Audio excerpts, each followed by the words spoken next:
Jennifer Neville Lake made a post of grief and solidarity following a fatal collision that ripped a family apart.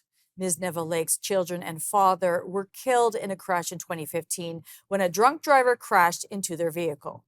Her post comes after a 19-year-old man was driving allegedly intoxicated early Sunday morning and smashed into a minivan, killing 3 of its occupants and injuring 3 others.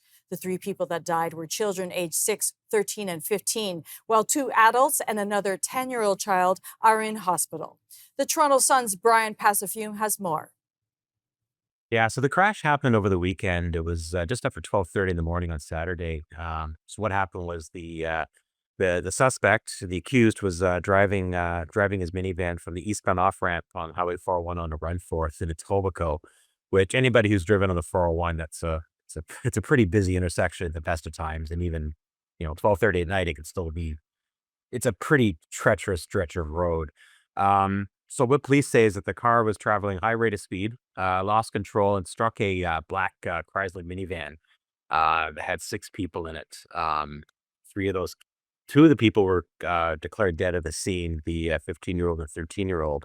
There was a little 6-year-old girl was transported to hospital, and she was pronounced dead later in hospital. The children's mother, a man described as an acquaintance of the family, and another 10-year-old kid that they're still recovering in hospital. Did take someone to custody of the scene. 19-year-old Ethan LaHoulier of Georgetown was arrested. He was given at least a dozen charges, I believe, from dangerous driving, impaired driving, dangerous driving causing death.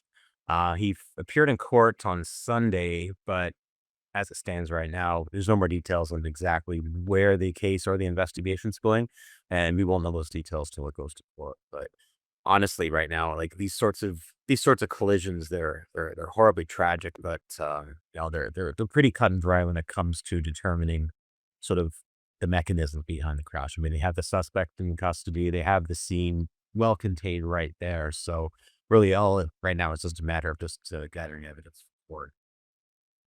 And in response to the tragedy, a GoFundMe campaign has been launched to raise money for the family. Yeah, a family friend launched it over the weekend. They initially set a $25,000 goal, and I'm just looking at it right now as of when we're talking. $127,000 has been raised so far. So it really seems that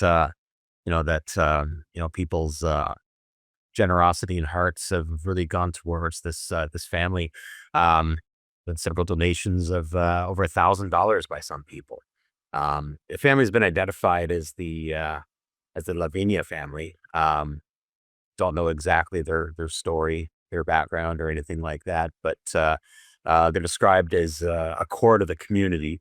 And yeah, the money is promising to go directly into the family's bank account. And yeah, it seems that Torontonians and people across Ontario and across Canada, their hearts have been out to this family, and they're really trying to help them bury their children and get on with their life with this horrible tragedy. Unfortunately, these sorts of things, they don't go away right away. You've got the trial, which unfortunately re-victimizes people, and just sort of brings back these horrible memories. But really, it's the money, and more importantly, the generosity that the Torontonians and Ontarians and even Canadians have expressed toward this family.